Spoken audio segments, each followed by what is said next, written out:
যে রায়টি শোনার জন্য জনগণ আজকে অপেক্ষা করছে সেটি হলো, আপনারা জানেন যে শিশু রামিসা ধর্ষণ হত্যা মামলা যে সহযোগিতা করবে, সহায়তা করবে, তাকেও একই দণ্ডে দণ্ডিত করা যাবে।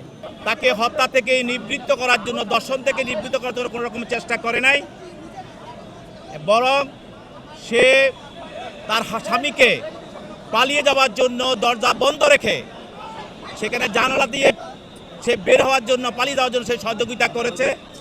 এবং তাকে সাক্ষীরা বা রামিসার মা এবং তার আত্মীয়স্বজন বারবার তাকে দরজা খোলার জন্য তাকে বলা হলেও সেই দরজা খোলে নাই।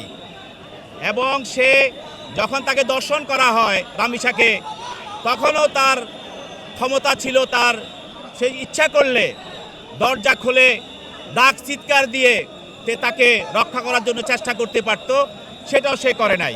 অতএব সে তার স্বামী, তাকে সে সহযোগিতা করেছে, সোহেল রানাকে সহযোগিতা করেছে দর্শন এবং হত্যায়। তাই নারী শিশু নির্যাতন দমন আইনের যে ৯(২) এবং ৩০ ধারা তার প্রতি প্রযোজ্য, সেই জন্য তাকে একই অপরাধী করে বিচারিক আদালত তাকেও মৃত্যুদণ্ড আদেশ প্রদান করেছেন।